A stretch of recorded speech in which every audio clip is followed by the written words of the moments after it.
Welcome to this podcast, and thanks to the guest who is in the studio to discuss the editorial published in the journal Clean Technologies and Environmental Policy, which explores multifaceted role of hydrogen in the energy transition. Today, we're taking a deep dive into hydrogen, H2, you hear about it all the time, right? Yeah. Often called a kind of silver bullet for getting us to net zero. He gets a lot of headlines. Exactly. But as we'll get into, its actual role in hitting those big 2050 climate targets is, well, it's much more complicated and, honestly, pretty hotly debated. It really is.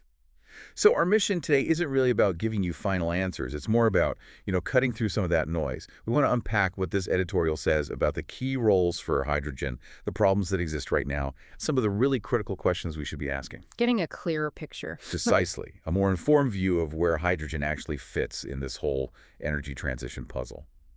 So yeah, let's just jump right in. Okay, so the editorial starts off with a really interesting concept, something called the illusory truth effect. Right. And for anyone listening who maybe hasn't come across this, it's basically, it's our tendency as humans to start believing something is true just because we've heard it repeated again and again. Yeah, or if it just sort of feels right, like it fits with what we think we know, even without solid evidence backing it up. So sheer repetition can make something feel like a fact. Exactly. Which leads to the huge question the editorial poses right at the start. Is hydrogen the unavoidable path to a low-carbon future? Or is its prominence, maybe, just maybe, an example of this illusory truth? That's such a crucial place to begin, and what's fascinating is how directly this seems to apply to the hydrogen discussion. The editorial suggests that this idea of H2 as a must-follow pathway, well, it's been amplified a lot, often by different groups who, frankly, have an interest in promoting it. Okay. Now, usually when we try to figure out the best ways to decarbonize cost-effectively, we use tools like mitigation abatement cost curves. You might hear them called MACCs. Right, the MAC curves. Yeah.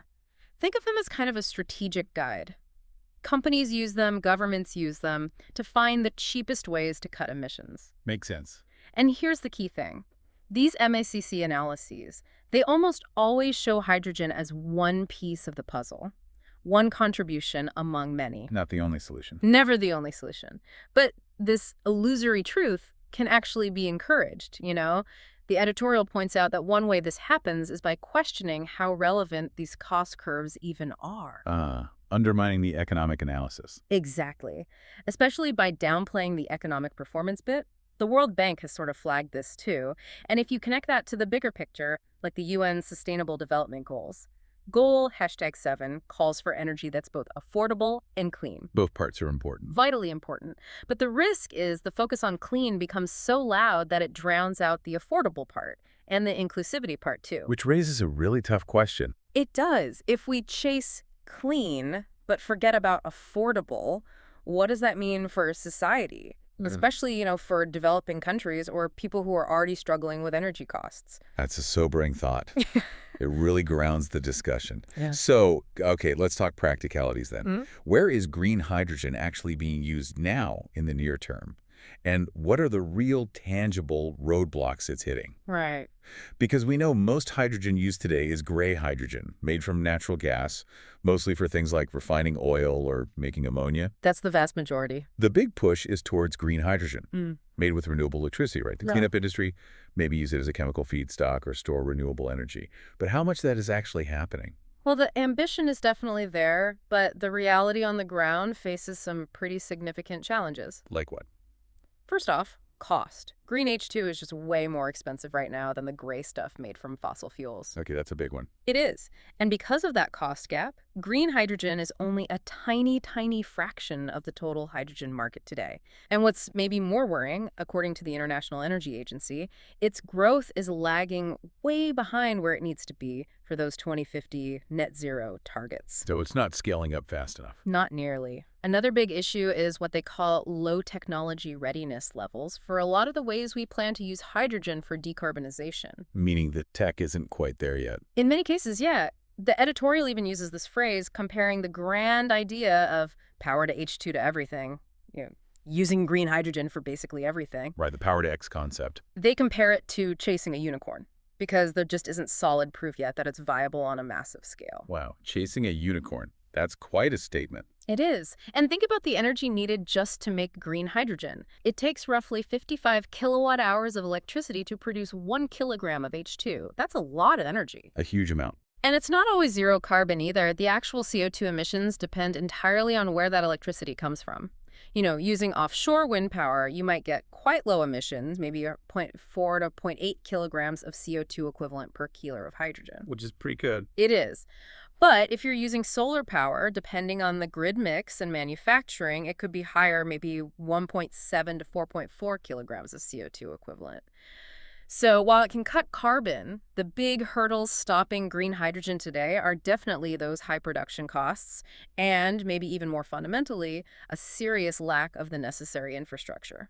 That infrastructure point leads perfectly into the next big challenge. Yeah. Logistics. Actually moving and storing this stuff. Hydrogen gets talked up a lot for its energy density. By weight, anyway. Right. By weight, it's fantastic. But the editorial points out there's a crucial catch when it comes to storage. Feels like another one of those illusory truth moments might be lurking here. It absolutely is. We know you need to store H2 everywhere. At the production site, at terminals, fueling stations, during transport, even where it's used, like on a ship or truck. Mhm. But what makes storing it so difficult? It's that classic illusory truth playing out again, but this time around energy density. Yes, per kilogram, hydrogen packs a punch about 120 megajoules versus gasoline's 44. Sounds great. And this is the huge, but look at it by volume. Per liter, hydrogen only has about 8 megajoules. Gasoline, 32. Wow, that's a massive difference. 4 times less dense by volume. Exactly. And that low volumetric density is a massive practical problem, especially for transport. It just eats up space you'd rather use for cargo or passengers. Oh, how do you store it then? Well, to get any reasonable density, you need extreme measures. For gas, you're talking incredibly high pressures, 350 to 700 times atmospheric pressure. That sounds challenging. It is. Or you liquefy it. But that means getting it down to cryogenic temperatures below minus 253 degrees Celsius, colder than liquid natural gas. Minus 253. Okay. That's incredibly cold. Extremely. There are other ideas being researched too, like storing it absorbed in solid materials. But then you hit the safety issues. Ah, yes, safety. Hydrogen embrittlement is a major one. It's what engineers call a red tag issue. Basically, hydrogen can make metals brittle, leading to cracks in pipes and tanks. That's a fundamental safety concern. A showstopper. Potentially. Potentially, yes. And the absolute worst case scenario, especially for liquid hydrogen storage, is something called a BLEVE, a boiling liquid expanding vapor explosion. That sounds terrifying. It is. It involves blast waves, huge fireballs, flying debris. Very dangerous. And these safety concerns historically are why a lot of industries that use hydrogen, like refineries, prefer to just make it right there on site. Instead of transporting and storing large amounts. Exactly. Avoids a lot of the risk. Though people are also looking at converting hydrogen into something like ammonia, which is easier and safer to transport. Okay, so we have high costs, tech that's not quite ready, major storage and safety hurdles. Given all that, why is hydrogen still such a hot topic? What keeps it so attractive as an energy carrier? And, crucially, are there hidden environmental impacts we're not talking about enough? That's the million-dollar question, isn't it? Because on paper, hydrogen does offer a lot of potential benefits. Such as? Things like energy security, producing fuel domestically. It fits well with some existing industries. It offers pathways for transitioning certain sectors. It can help link different energy sectors together, like power and transport. It can help integrate more renewables. And critically, it's seen as a way to decarbonize some of those really tough, heavy industries. Like steel or cement? Exactly, those hard-to-abate sectors. And it's a big and full, but turning that potential into commercial reality faces huge economic barriers. Let's talk numbers again. Okay, so gray hydrogen, the fossil fuel version, costs maybe 0.5 to 1.7 US dollars per kilo. Blue hydrogen, where you capture some of the CO2, is maybe $1 to $2. Still quite cheap. Relatively, yes. But green hydrogen, the clean one we really want, we're talking $3 to $8 per kilo right now. Based on IEA figures from a couple of years back, it might have shifted slightly, but the gap is still massive. So purely on cost, green hydrogen isn't competitive yet. Not even close. The editorial sums it up pretty starkly, calling large-scale adoption based purely on economics just a vision in a faraway future. Ouch. Yeah, which means if we want to speed things up and actually create demand, you need serious policy support. What the editorial calls intensive combat to barriers, governments stepping in with subsidies, mandates, etc. Right. But before we rush into those policies, Mhm. you mentioned hidden environmental impacts. Yes, and this is critical. Before we commit billions to accelerating hydrogen, we need to fully grasp all its climate impacts. There's a global warming effect that often gets missed. How so? Hydrogen itself isn't a greenhouse gas, right? Directly, no, but it's an indirect greenhouse gas. When hydrogen leaks into the atmosphere and some leakage is inevitable, it reacts with hydroxyl radicals, OH molecules. No. These OH radicals are like the atmosphere's cleanup crew. They break down other potent greenhouse gases, most importantly, methane. Methane is the second biggest contributor to warming after CO2. Ah, I see where this is going. Exactly. If leaking hydrogen uses up the OH radicals, there are fewer of them available to break down methane. So methane stays in the atmosphere longer, increasing its warming effect. So hydrogen emissions indirectly make methane pollution worse. That's the mechanism. It's a subtle but potentially significant effect. We need to understand it fully before going all in on hydrogen. Otherwise, we could accidentally undermine our own decarbonization goals. It needs careful management. That adds a whole other layer of complexity. So if hydrogen has these costs, these technical issues, these indirect climate impacts, where does it actually make the most sense? Where can it be used efficiently? And what kind of specific policies are needed to make green hydrogen genuinely viable and sustainable, not just, that unicorn? You're hitting the nail on the head there. It circles back to the efficient use of renewable energy. Right, because making green hydrogen uses up renewable electricity. A lot of it. And there's a strong argument that, in many cases, that renewable electricity could do more good faster just by going directly onto the grid to displace coal or gas power plants. Direct electrification versus hydrogen production. Exactly. Green hydrogen production competes for those valuable renewable electrons. So the principle should really be prioritize using renewable electricity for technologies that give you the biggest bang for your buck in terms of cutting emissions per kilowatt hour. So where does that leave green hydrogen? Well, it suggests maybe its best role, initially at least, is when there's surplus renewable electricity, times when the grid doesn't need it. Then making hydrogen acts like a form of chemical energy storage. Using it when renewables are generating more than demand. Precisely. Or in specific industries that are already set up for it, like chlor-alkali plants, especially if they're located in places with tons of cheap renewable power already. Think Brazil with like 87% low-carbon electricity, or Norway, which is nearly 100%. So niche applications first, or using surplus power. That seems to be the most efficient approach based on current realities. Now, scaling it up beyond that. Well, that raises the big question, what does it really take? Money, presumably. Well, lots of it. Monumental amounts. You need massive investment, not just in new wind and solar farms specifically for hydrogen, but also the whole infrastructure, chain storage, pipelines, transport, everything. And policy support. Absolutely critical. Active policy support is needed to help companies, both private and public, get access to affordable financing and just bridge that economic gap until green hydrogen can stand on its own feet. But even with big investments starting to flow, the editorial reminds us there are still plenty of unsolved problems, technical, economic, and geopolitical ones too. Okay, let's talk about those geopolitics. Let's zoom out. If green hydrogen does take off, how might it change the global energy map?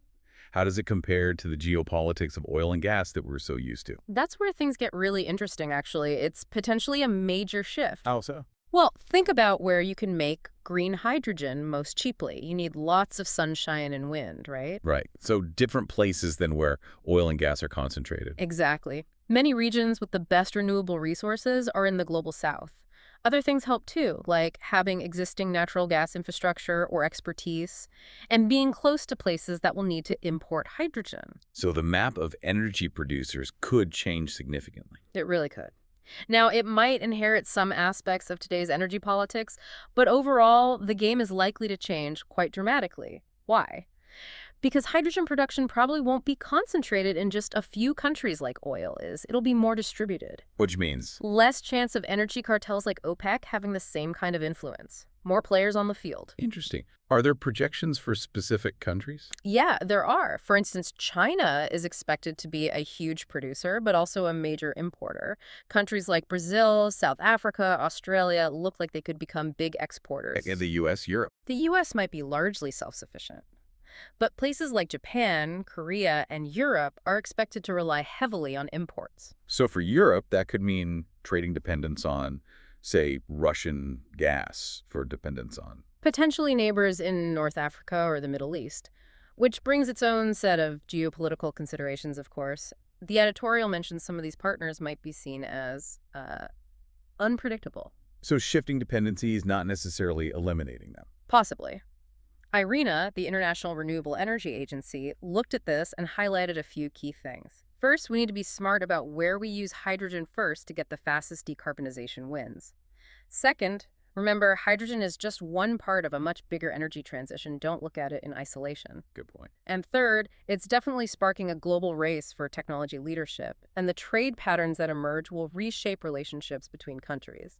It's fascinating how these potential shifts could really redefine who holds power on the world stage. Absolutely fascinating. This deep dive has really underscored that hydrogen isn't, a simple fix. It's not that magic bullet. Far from it. It's a really complex piece of the energy transition puzzle with huge potential, yes, but also facing some pretty serious challenges. Technical, economic, those environmental questions we discussed, and now these big geopolitical shifts. All interconnected. It really feels like it's less about finding the single answer on hydrogen and much more about asking the right questions, understanding all these different facets. That's a great way to put it. So maybe a final thought for everyone listening. Considering everything we've talked about today, that illusory truth idea, the practical hurdles like storage, the indirect climate effects, the changing world map, how might you start to rethink the headlines you see about hydrogen? What deeper questions might you start asking next time you hear it presented as the solution for our energy future? Thank you for joining us on this exploration. And to our guest, thank you so much for sharing your insights today. It's been incredibly illuminating, really helpful. My pleasure. It's a crucial topic to unpack. Indeed.